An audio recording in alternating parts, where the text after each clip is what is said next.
Hello everyone, welcome to study IQ IAS Hindi. This is Manish Srivastava. जैसा कि आपको पता है, रोजाना सुबह 8 बजे एक इंपॉर्टेंट सेशन लेकर मैं आता हूं जिसमें साइंस के अलग अलग टॉपिक्स को हम डिस्कस करते हैं। आज हम पढ़ेंगे बायोलॉजी, और बायोलॉजी में हम पढ़ रहे थे क्या, सर्कुलेटरी सिस्टम। तो सर्कुलेटरी सिस्टम को आगे जो है पढ़ेंगे, और आज की क्लास में हम लोग पढ़ेंगे WBC को बहुत अच्छे से।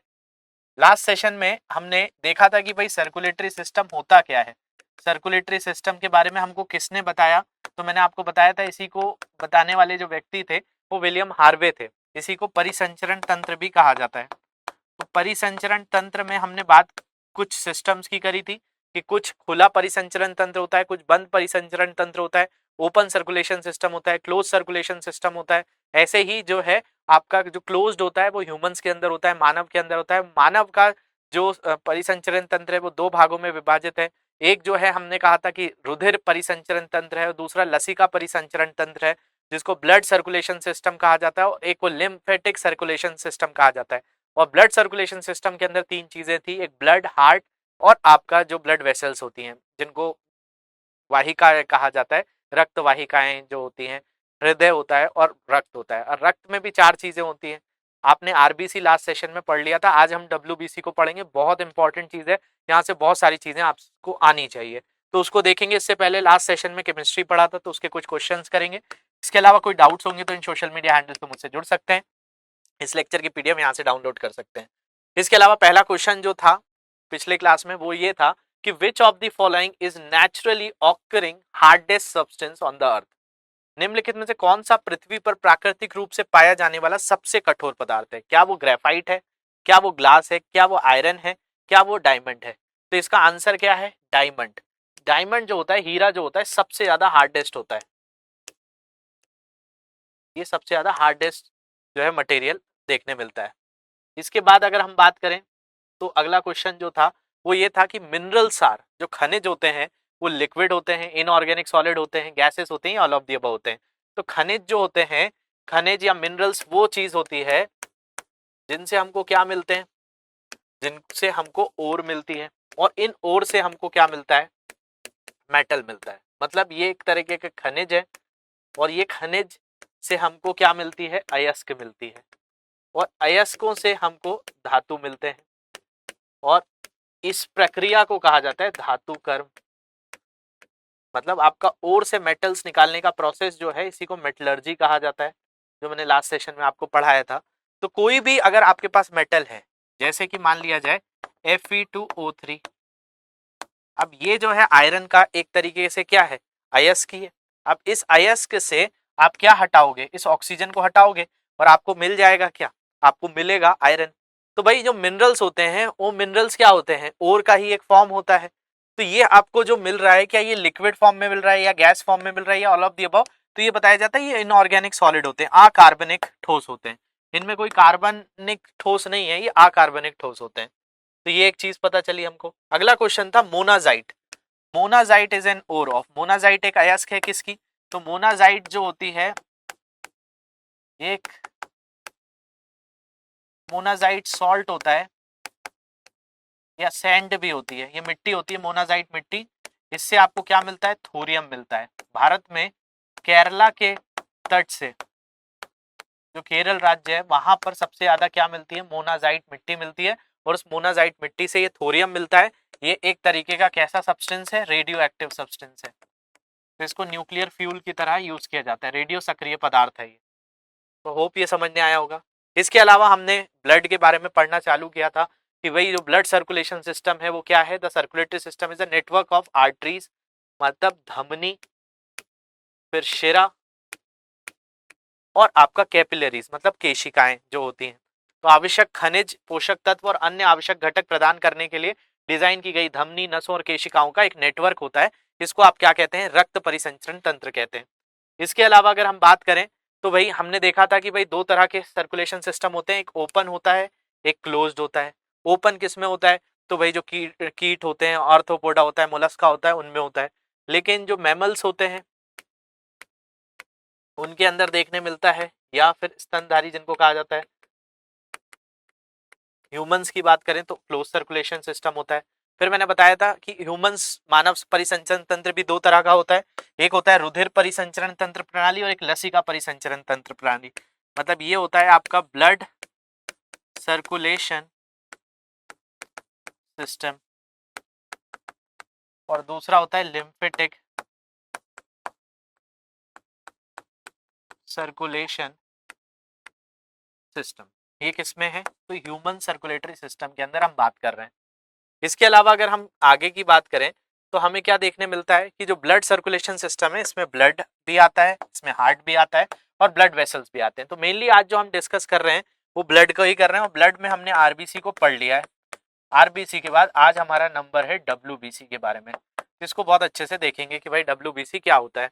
तो ये जो है आपका ब्लड के अंदर जो मेजर चीज होती है वो होती है प्लाज्मा। इस प्लाज्मा भी 91% क्या होता है? तो 91% एक तरीके का जो है कंसिडर किया जा सकता है कि 91% इसमें पानी होता है, बाकी चीजें प्रोटीन वगैरह होती हैं। तो अगर हमारे रक्त को देखा जाए तो रक्त को एक तरीके से आप बोल सकते हैं कि अगर आप जैसे कोई भी ऐसी चीज खाते हैं, जैसे आप घर में सब्जी खाते हैं और सब्जी जो है आप करी वाली सब्जी मतलब जो है सूखी सब्जी ना खाएं, कोई गीली सब्जी खाएं। तो उस गीली सब्जी, जैसे आप मटर की सब्जी खा रहे हो, ग्रेवी वाली मटर की सब्जी खा रहे हो, तो उसमें जो मटर हो गया वो हो गए आपके सेल, और जो ग्रेवी हो गई वो हो गया प्लाज्मा। तो ऐसे ही ब्लड भी होता है। तो ब्लड के अंदर जो सेल वाला पार्ट होता है उसको जो है यही कहा जाता है आरबीसी डब्ल्यूबीसी, और आपका प्लेटलेट्स, बाकी जो उसमें रसीला पदार्थ होता है या फिर जो लिक्विड फॉर्म होता है वो प्लाज्मा होता है। तो इसमें जो है हमने रेड ब्लड सेल्स को बहुत अच्छे से पढ़ लिया था, आपके क्वेश्चंस भी आए थे इस पे, उसको भी हमने किया था कि भाई ये ऑक्सीजन का और कार्बन डाइऑक्साइड का एक्सचेंज करता है। इसके बाद जो है व्हाइट ब्लड सेल्स को ही आज हमें पढ़ना है, और इसके अंदर भी कई तरह की चीजें होती हैं, जैसे न्यूट्रोफिल, इसिनोफिल, बेसोफिल और फिर लिम्फोसाइट्स और मोनोसाइट्स। ये क्या करते हैं? तो ये हमारी इम्यूनिटी के लिए बहुत इंपॉर्टेंट है। इम्यूनिटी का मतलब हमारी प्रतिरक्षा तंत्र। तो एक एक चीज समझेंगे किसके बारे में आज। तो डब्ल्यूबीसी, जिसको श्वेत रक्त कणिकाएं कहा जाता है, तो उनके बारे में अच्छे से देखते हैं। इसके अलावा ये आगे हमें हार्ट भी पढ़ना है। तो आज हमारा फोकस जो है लिम्फ नोड की जगह आरबीसी में पढ़ा ही चुका हूँ, आरबीसी की साइकिल वगैरह हमने सब देख ली थी, हीमोग्लोबिन से रिलेटेड क्या होता है, इसके अंदर सेल होते हैं कि नहीं। आज हमारा जो फोकस है वो किसके ऊपर है? Types of white blood cells. अब जो व्हाइट ब्लड सेल होता है जिसको आप क्या कहते हैं? डब्ल्यूबीसी कहते हैं। तो डब्ल्यूबीसी इसको क्यों कहा जाता है? क्योंकि ये होती है कलरलेस। इसके लिए एक शब्द चलेगा, ये कैसी है? रंगहीन है। इसके अलावा आपने जब आरबीसी पढ़ा था तो आरबीसी में आपने देखा था कि भाई आरबीसी के पास तो रंग होता है, लाल रंग, जो कि हीमोग्लोबिन के कारण होता है, उसके पास आयरन होता है, तो इसके पास कोई भी कलर नहीं होता है। इसके अलावा ये जो है अगर हम देखते हैं तो इसके अंदर दो तरीके की चीजें होती हैं, एक होता है ग्रैनुलोसाइट, एक होता है अग्रैनुलोसाइट। ग्रैनुलोसाइट का मतलब होता है कणिकामय, और ये होता है अकणिकामय। मतलब इसमें कुछ दानेदार चीजें जैसे आपको यहाँ देखने मिल रही होंगी, ये जो है इसमें देखने मिलती है। इसमें मतलब ये ग्रैनुलोसाइट है और ये ए ग्रैनुलोसाइट है, तो इसमें क्या आ जाता है? लिम्फोसाइट आ जाता है, मोनोसाइट आ जाता है, और इसमें आता है न्यूट्रोफिल, इसेनोफिल और बेसोफिल। इनको बहुत अच्छे से अभी हम समझ लेंगे कि भाई इनका काम क्या होता है। इसके अलावा ये जो है आपका लिम्फोसाइट क्या करता है या फिर मोनोसाइट क्या करता है, तो कभी भी आपका जब ब्लड टेस्ट होता है तो इस ब्लड टेस्ट में ये जो रिपोर्ट होती है डब्ल्यूबीसी की, ये बहुत ज्यादा इंपॉर्टेंट होती है। तो ये जो है इसी को एक नाम और दिया जाता है, इसका एक नाम है, इसको बोलते हैं ल्यूकोसाइट्स। देखिए सबके नाम एक अपने अपने हैं। जैसे आरबीसी का आपने नाम देखा था, तो आरबीसी का क्या नाम था? इरेथ्रोसाइट्स था। ऐसी डब्ल्यूबीसी को क्या कहा जाएगा? ल्यूकोसाइट्स कहा जाएगा। और जिसके अंदर ल्यूकोसाइट्स में ऐसे ग्रैनुल्स मिलेंगे, मतलब कणिकाएं देखने मिलेंगी, तो वो न्यूट्रोफिल में मिलेगी, इसिनोफिल में मिलेगी, बेसोफिल में मिलेगी। लिम्फोसाइट्स में और मोनोसाइट्स में नहीं मिलती, तो वो अग्रेनुलोसाइट्स हो जाता है। ये एक चीज हमारे दिमाग में आपके क्लियर हो रही होगी। इसका काउंट कितना होता है? तो इसका काउंट लगभग 5000 से 10,000 ये हमारी बॉडी में होते हैं, और ये हमारी बॉडी को क्या देते हैं? इम्यूनिटी प्रोवाइड करते हैं। अब इसमें इम्यूनिटी प्रोवाइड करने के लिए कुछ कुछ नाम दिख रहे हैं आपको, जिसमें न्यूट्रोफिल दिख रहा है आपको, इसिनोफिल दिख रहा है, बेसोफिल दिख रहा है। तो इसको समझ लेते हैं कि भाई ये है क्या एक्चुअल में। तो अगर हम बात करें कि हमारे डब्ल्यूबीसी में सबसे ज्यादा 65 से 70% क्या देखने मिलता है, तो 65 से 70% होता है न्यूट्रोफिल। मतलब हमारी बॉडी में कोई भी रोग हो रहा है, कोई भी तरह का इन्फेक्शन हो रहा है, वायरस का अटैक हो रहा है, बैक्टीरिया का अटैक हो रहा है, तो सबसे पहले जो एक्टिव होता है वो कौन होता है, न्यूट्रोफिल होते हैं। ये जो है आपके लगभग 65 से 70% होते हैं। इनको जो है माइक्रो पुलिसमैन कहा जाता है। ये माइक्रो पुलिसमैन है। मतलब अगर आपको कोई सर्दी हो गई, जुकाम हो गया, तो आप अगर ब्लड टेस्ट कराएंगे तो आपका क्या ज्यादा मिलेगा, न्यूट्रोफिल ज्यादा मिलेगा। तो सबसे पहले ये एक्टिव हो जाता है, इसको माइक्रो पुलिसमैन कहा जाता है। और जो आपको कोई बहुत बड़ी बीमारी हो गई है, तो आपका मोनोसाइट जो है, किसी को कैंसर हो गया है, किसी को एड्स हो गया है, किसी को टीबी हो गई है, तो उनकी ब्लड रिपोर्ट्स में क्या ज्यादा मिलेगा, उनकी ब्लड रिपोर्ट्स में मोनोसाइट्स का वैल्यू ज्यादा मिलेगा। इसको मैक्रोपुलिस कहा जाता है। ये मैक्रो पुलिसमैन है, ये बड़ा पुलिस वाला है, ये बड़ी बीमारियों में जो है काम करता है। ये छोटी बीमारियों में न्यूट्रोफिल का मतलब ये माइक्रो पुलिसमैन हो जाता है। इसके अलावा आपको दिख रहा है इसिनोफिल। इसिनोफिल जो होता है, इसिनोफिल का मतलब आपको अगर कोई एलर्जी हो गई, तो एलर्जी में मतलब एलर्जी आपको किसी चीज के खाने से हो जाए, जैसे कई लोगों को विटामिन सी की एलर्जी होती है कि कुछ खट्टा खा लेते हैं तो उनकी बॉडी पर कुछ चीजें होने लगती हैं। तो बेसिकली वो कोई एक तरह का रोग नहीं है, आपका इसिनोफिल जो है एक्टिव हो जाता है। मतलब आप खुद सेल्फ इम्यून सिस्टम जो है आपका जाग जाता है, तो वो आपके ऊपर असर करता है। तो ये फाइट अगेंस्ट पैरासिटिक इन्फेक्शंस जो होते हैं या फिर एलर्जी पर जो काम करता है वो कौन करता है, इसिनोफिल होता है। ये एक चीज याद रखेंगे। इसके अलावा अगर हम बेसोफिल की बात करें, तो ये क्या करता है, इन्फ्लेमेटरी और एलर्जिक रिएक्शंस करता है। मतलब बॉडी पे कई तरह के जो इन्फ्लेमेशंस हो रहे हैं उनके ऊपर काम करता है, फोड़े फुंसी वगैरह जो हो जाते हैं उनके ऊपर ये जो है असर करता है। ये जो है सबसे कम देखने मिलता है, 0.5 से 0. लगभग 1% ये जो है WBC में देखने मिलता है। तो इन सबके अंदर क्या है, कणिकामय होती है, तो यहां पर जो है सेल डिवीजन देखने मिलता है।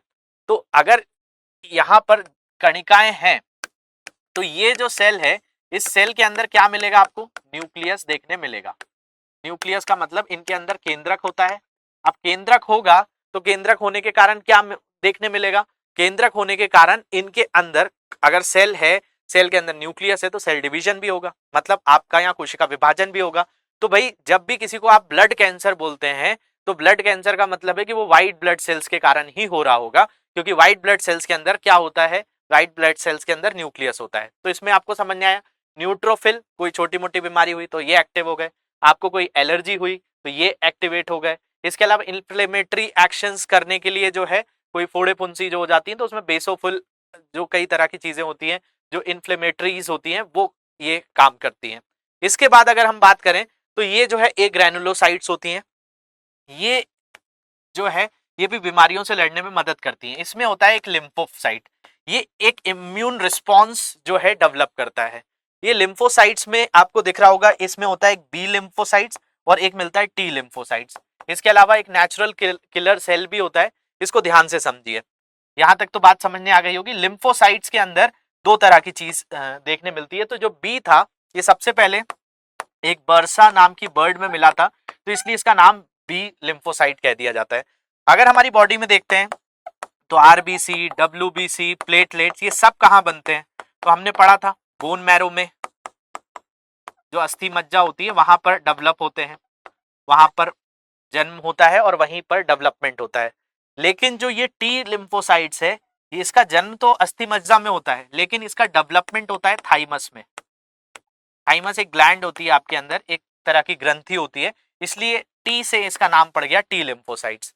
तो देखिए बी लिम्फोसाइट्स भी होता है और टी लिम्फोसाइट्स भी होता है।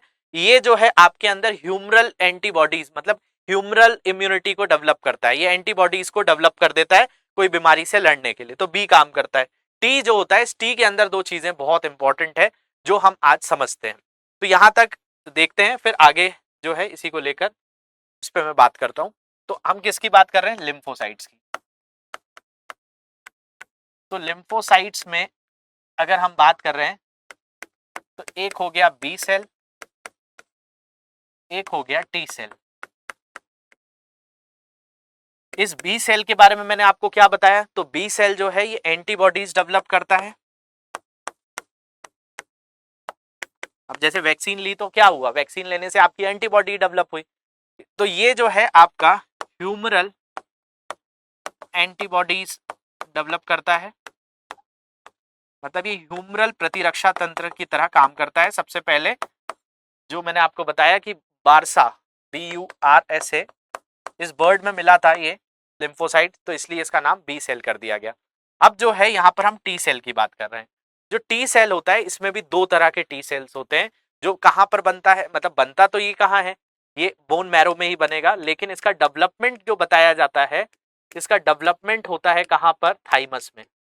तो थाइमस में डेवलप होने के कारण इसको क्या बोलने जाने लगा, टी सेल बोला जाने लगा। अब देखिए इसमें दो चीजें बहुत इंपॉर्टेंट होती है, एक होता है T8, एक होता है T4। इस टी सेल के दो पार्ट्स हैं, एक T8 और एक T4। ये जो दोनों होते हैं ये बहुत ही इंपॉर्टेंट है, इनको ध्यान से पढ़ लीजिए। जो यहाँ पर ये चीज जो पूछी जाती है, इन्हीं को क्या कहा जाता है, तो इस ये जो है सेलुलर इम्यूनिटी प्रोवाइड करता है। तो ये जो है T8 को क्या कहा जाता है, तो इसको जो है किलर कहा जाता है। ये जो है एक तरीके का किलर है।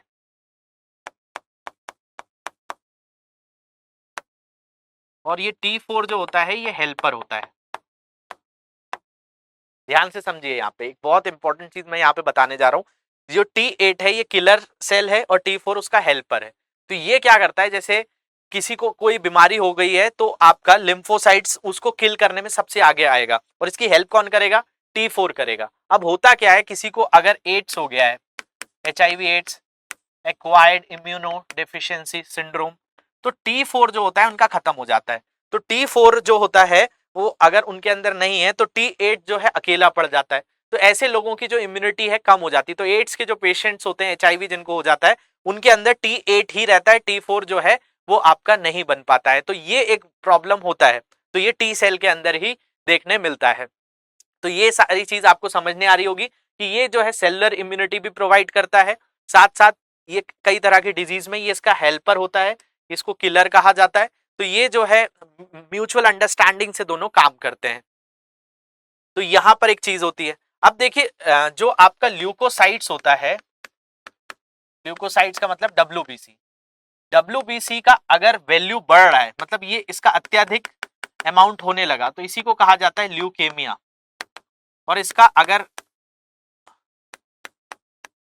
अमाउंट कम हो रहा है तो इसको बोल देते हैं ल्यूपेनिया। ये दो चीजें होती हैं, एक ल्यूकोसाइटोपेनिया कहलाता है, इसको ल्यूपेनिया या ल्यूकोसाइटोपेनिया। इसमें क्या होता है, किसी की बॉडी में अगर WBC कम बनने लगे तो उसको होता है ल्यूकोसाइटोपेनिया, और अगर किसी के अंदर बहुत ज्यादा बनने लगे तो उसको ल्यूकेमिया कह दिया जाता है, जो ब्लड कैंसर ही होता है। तो वो किसके कारण होता है, जब किसी की बॉडी में WBC अत्यधिक बनने लगे, मतलब सेल डिवीजन ज्यादा हो जाएगा तो क्या हो जाएगा, ल्यूकेमिया हो जाएगा। तो ये चीज इससे जुड़ी होती है। तो यहाँ पर जो है आपको यही समझना है कि भाई इसके दो तीन टाइप्स होते हैं, जिसमें न्यूट्रोफिल, कोई भी नॉर्मल डिजीज हुई आपको तो ये ज्यादा मिलेगा, इसिनोफिल कोई एलर्जी हो गई तो ज्यादा मिलेगा, बेसोफिल इन्फ्लेमेटरी एक्शंस पे देखने मिलेगा, लिम्फोसाइट जो है बी सेल्स और टी सेल्स होंगे। और आपको अगर कोई बहुत बड़ी बीमारी हो रही है तो उसका आपको किससे पता चलेगा, मोनोसाइट से होगा, और ये कई दिनों तक आपके ब्लड लेवल में ज्यादा दिखता है, ये लंबी बीमारियों में देखने मिलता है। तो डॉक्टर्स आपकी ब्लड रिपोर्ट्स को पढ़ लेते हैं इस तरीके से। अब देखिए क्वेश्चंस देखते हैं। WBC which are most active phagocytic cell, WBC जो सबसे सक्रिय फेगोसिटिक कोशिकाएं हैं वो कौन सी है, lymphocytes and macrophage, neutrophils and इसिनोफिल्स, neutrophils and monocytes, इसिनोफिल्स and lymphocytes. इसका आंसर करना है, तो इसको एक बार अच्छे से पढ़िएगा फिर आंसर दीजिएगा। WBC which release heparin and histamine, WBC जो हेपरिन और हिस्टामिन जारी करते हैं वो कौन होते हैं, बेसोफिल होते हैं, न्यूट्रोफिल होते हैं, मोनोसाइट्स होते हैं, इसिनोफिल होते हैं। इसके बाद अगला question, in pathology excess of white corpuscles in blood is called, pathology में रक्त में सफेद कणिकाओं की अधिकता कहलाती है एनॉक्सिया, ल्यूकेमिया, खून की कमी पूर्ति, एनॉक्सिया, ल्यूकेमिया, एनेमिया या सेप्टिसीमिया। तो ये आपको बताना है। इसके अलावा कोई डाउट्स हैं सोशल मीडिया हैंडल पे मुझसे पूछ सकते हैं। इसके अलावा इस लेक्चर की PDF यहाँ से डाउनलोड कर सकते हैं, और भी कोई डाउट्स होंगे तो आप जरूर पूछेंगे। Thank you very much for watching this, have a great day.